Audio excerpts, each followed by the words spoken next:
Welcome, everyone, to this episode of the Mortgages by Gretchen show, where I talk to real people in the field of real estate and business who are not only experts, but they're generous and willing to share their knowledge and tips with us here. And the goal of the show is for you to gain some information and tips to help you reach your goals in business and real estate and take some of the guesswork out of what to do or who to call in the process. And today, I am so excited to have Meghan Chomut with me. Meghan is a certified financial planner and an investment property advisor. She is the go-to for families who have or want to have an income property. She helps create an easy-to-follow roadmap for your family so you can spend without guilt, build wealth, and make traction on your debt. And Meghan says, when I help people with their finances, we look at the numbers, but the framework and processes we create is based on who they are as humans, which I can totally agree to that she's like that. Meghan is the founder of Porte Rouge, which is a team of 3 professionals offering plans and support to get your money working for you strategically. I first met Meghan in November of 2019, and I'm not sure if this was the first time, but I did share a post with a tip about how to figure out how much of a mortgage you could qualify for. And she shared my tip and reached out, and I immediately just was so in awe of her because not only is she so knowledgeable and personable and very funny and this total Instagram trailblazer. I'm always like, oh my God, what's she doing now? She's there everywhere. And I love how your marketing, Meghan, is amazing. So I'm going to let Meghan now just add anything you'd like to add about yourself. Well, I think you pretty much covered it. I could start from the beginning. I was born. No, I'm just kidding. Um, I am a certified financial planner, and I'm also investing in real estate, which can add some complexities. And so I pretty much started my business because I needed a me. I needed somebody to not only provide me investment advice, but also provide me with the reassurance that that real estate component was a smart investment, or if it wasn't, what should I be doing about it? And I wasn't able to find that person because pretty much everyone in my industry, when I was at corporate, told me that the real estate component wasn't a good idea because it was too risky. But I was getting advice from people who were managing people's accounts. So they understood that piece, but they didn't understand the real estate piece. So I didn't know who to get advice from. And I just leaned into following advice from people who are 5 steps ahead of me, building my own frameworks, my own systems.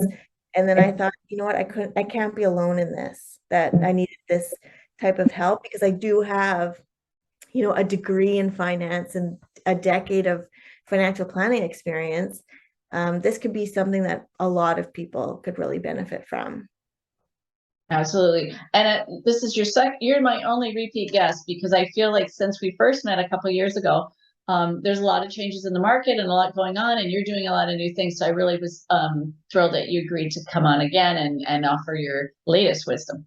So so one big change, or I think it's big change, is that you formed Porte Rouge. And I don't know if I'm saying that right because I don't. You can tell me. And maybe tell us a little bit about that and what the services are and how it's unique. So the business is essentially the same. So when I started, I just wanted to get going. So I threw my name up on a website and I was just like, I'm accepting clients. Here I am. And it's funny because I started my business in the same year as another real estate business in town called Rent Panda. And we would co-work and we helped each other out. And he had like all that marketing background, and he like had a brand, and he's like, Meghan, you really need a brand. You need like the colors and the logo. And I was like, I just need clients. Like, that's all I need. And so I wasn't too worried about it. And then once I started getting clients, I was like, oh, he was right. I probably should have done that first, is like get my brand, because I'm only one person. And so by having it as your own brand, yourself as your own brand, you're really limiting your capacity. So then when I started onboarding new team members, I just thought it was more appropriate to like have that one name that encompassed all of the team instead of it just being me forward facing. maybe that's like just a me kind of change, but I changed it because I thought the business had evolved past just working one-on-one with me and now including team members, and I wanted to include them.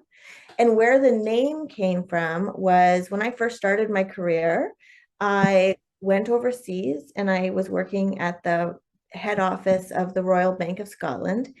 And one of the really cool traditions in Scotland is when you pay off your mortgage, you paint your front door red. And so it's this really cool like checkbox that you're checking off personally, but also like sharing to the community, like, let's celebrate. I've done it. I've done this huge thing, this big accomplishment, but also like almost inspiring others too. Like, if I can do it, you can do it too. And I really loved that. And it's always stuck with me. So when I was brainstorming ideas of what the firm's name was going to be, I thought I want to incorporate like this door being painted red into it. And so that's where Porte Rouge came from. I love that. That's a great, cool story. Awesome. So, that brings up a question because I've often heard from advisors to say you don't necessarily want to pay off your mortgage because if your interest rate's low on your mortgage, you may want to be okay with having a mortgage and instead invest your money. And what I don't know if there's like a one size fits all answer to that, or does that really depend on the situation, whether that's smart or not to pay off the mortgage or invest? That's a tricky question because it is going to depend on the people. Finances are so emotional, and there is something, some people are super comfortable carrying debt, whereas others are not. And so the whole idea is to follow your path of least resistance. You may have the intention, like pay things off. I want to be mortgage free, whatever, whatever. And then once you start working with an advisor and they show you the two scenarios and the numbers can speak for themselves, that maybe focusing on investing makes more sense numbers wise than paying off debt, then that allows you to make the decisions what you're going to do. But I like to also think about painting the door red on whatever the goal is. So for example, one of our goals as a family, we want to have 10 units by 40. So my husband and I turned 40 the same year. And it's like at 40, we want to paint it red. We want 10 units by 40. That's changed slightly because now I care more about cash flow than doors. If I can have one door that'll cash flow $40,000 a year, I will take it over 10 doors cash flowing $40,000 a year. But I just think it's just the symbol of painting something red, whatever your goal is. If it's debt freedom, if it's being able to spend without feeling guilty, feeling prepared for Christmas, getting your first income property, whatever it is, we want to help you paint it red. I love that. And that shows a lot about you, how you understand people and that emotional aspect. And that's awesome. All right, so cool. So you are a mother of four, a business owner, a real estate investor, a social media trailblazer. You're amazing. You make yourself available to people like me. And so how do you structure your life to manage all of this creation and stuff going on? Yeah, that's a really good question. I'm not sure. Well, I You do know, occasionally see you post pictures of laundry sitting on your couch, which is quite funny. So you yeah, don't do the laundry as often as maybe some other people, or you have that's right. more. I also, it's really funny. I am a part of a women's business support group here locally in Thunder Bay, and we were meeting the other day, and I was asked this exact question, and I said to her, um, "I'm the dad." Does that answer your question? Yeah, that says a lot. So I am not, I have so much help that I have the, I also don't fall in a lot of typical roles. Like I'm not the supper preparer. So I don't have to worry about making supper ever. And if I do, it's cereal or like something like that I can't mess up. Um, but there's a lot of things that I outsource that maybe a typical mama four does. And And so so what that, do you give some examples? So you've got an amazing husband who does help with things in the house, which is fantastic. You and you say outsource, do you have other people you outsource to?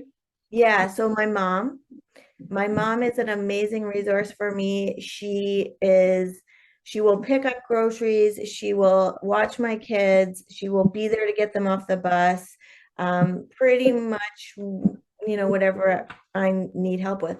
I also haven't gotten groceries since the pandemic. So like I don't go grocery shopping. I will do online ordering like 100% of the time.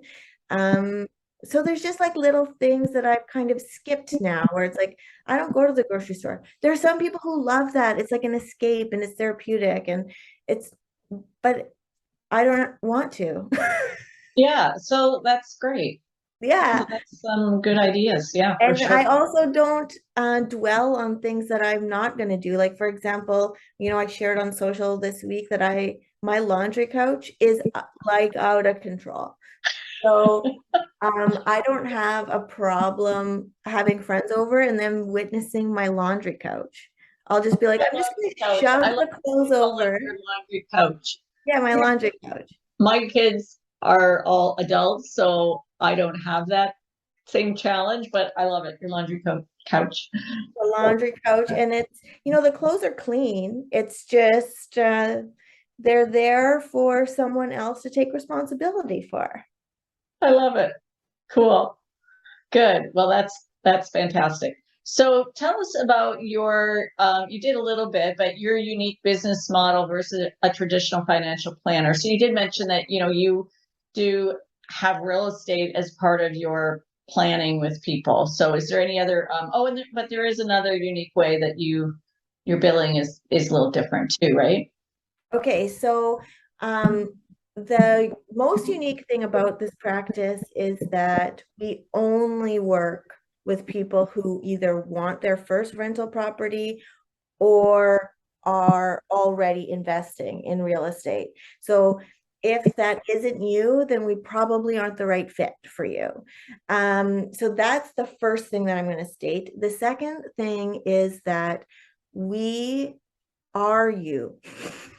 So that allows us to have some inside knowledge on what feels good for you and how you want us to help you make some decisions and provide recommendations.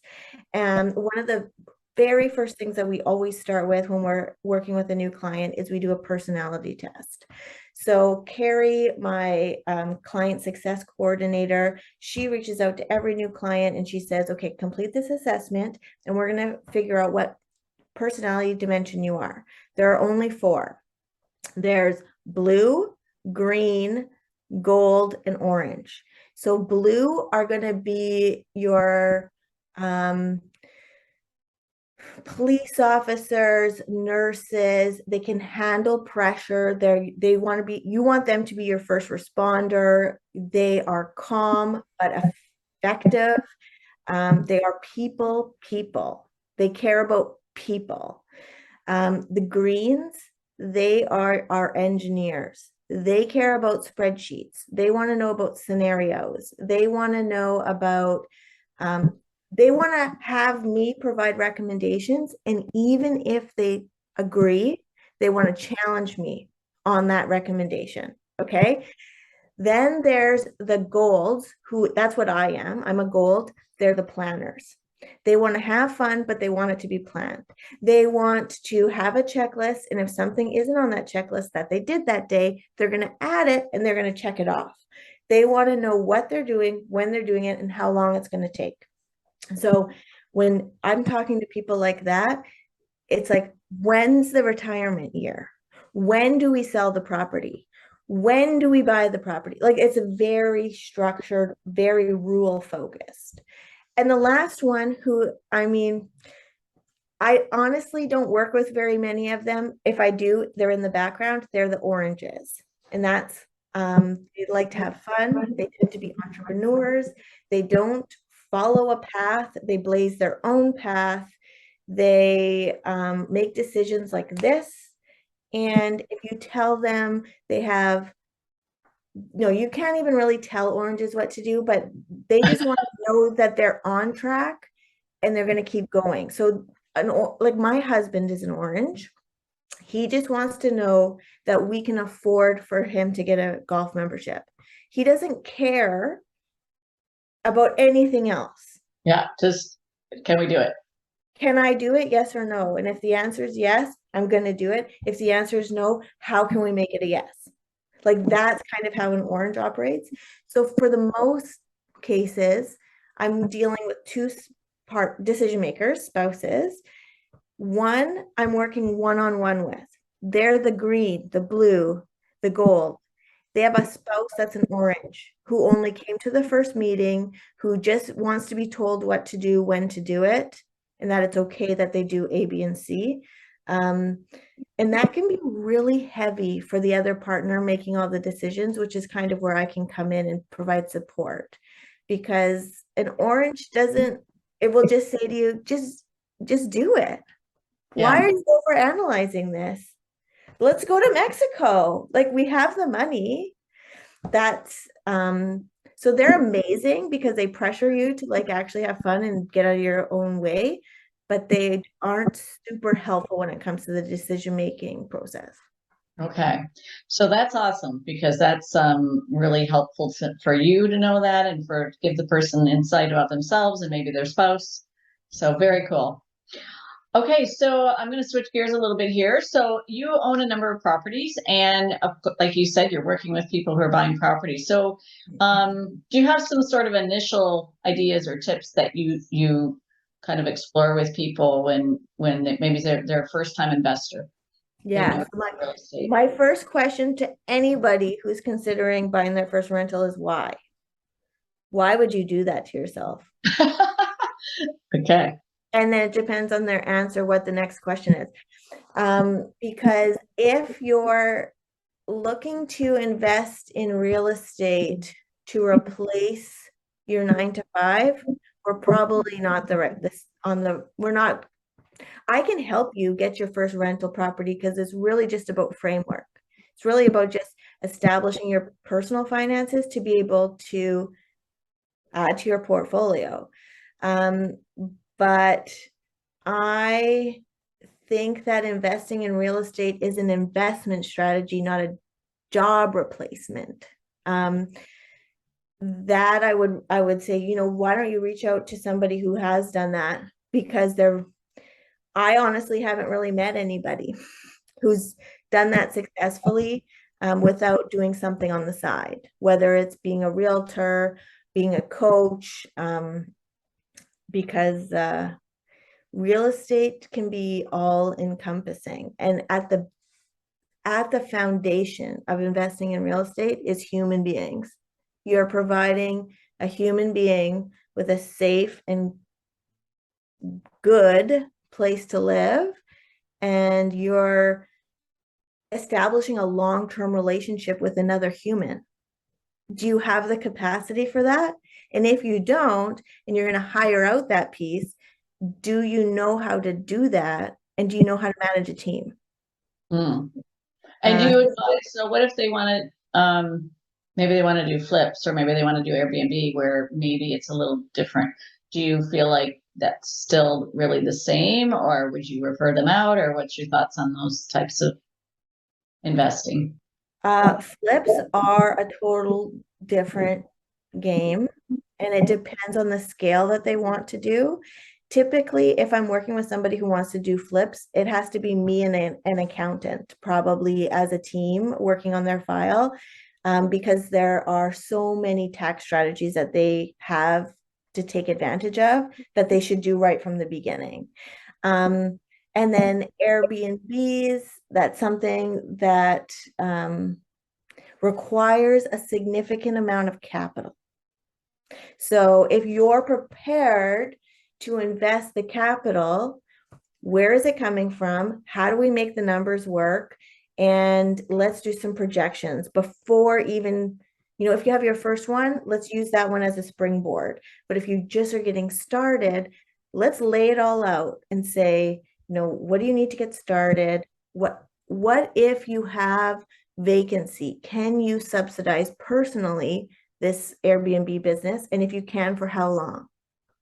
So it's just all these questions that maybe you haven't considered, because I always say, like, if you're struggling in your finances and you think that adding a real estate portion of your portfolio is going to help you, that's like having marital issues and thinking having a baby is going to fix it.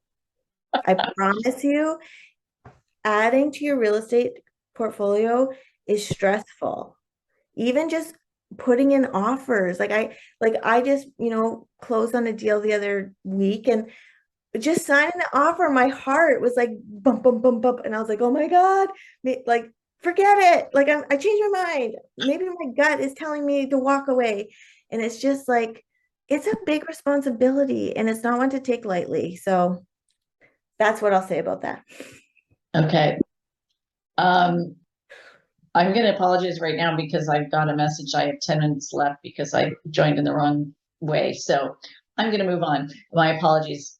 Okay. So, what should people avoid when considering a real estate investment? So I guess maybe what you said is don't do it just thinking it's going to be this get rich quick scheme or something. Anything else maybe to avoid? Avoid getting too personally attached. Don't put too much money into it trying to make it something that you like, because you don't live there. Okay. So that, so you help people kind of go, what's needed? What's just a luxury that's not needed? Right. Just remind yourself that you don't live there. You don't live there. So the walls are white and you prefer them, green. You don't live there. So don't worry about it. Okay. That makes sense. You gotta, yeah, be a little less, emotional and be smart or just strategic, right? Strategic, yeah. Okay. And where did taxes fit into the picture? Because Okay, that's so if you think about your financial health in pillars, so you have income, you have investments, you have debt, you have all these pillars set up. Taxes is the umbrella over all of it. So taxes incorporates literally everything. okay. So that is a key thing to focus on in every decision you make because it's such a big factor in whether or not you're going to be profitable. That's right.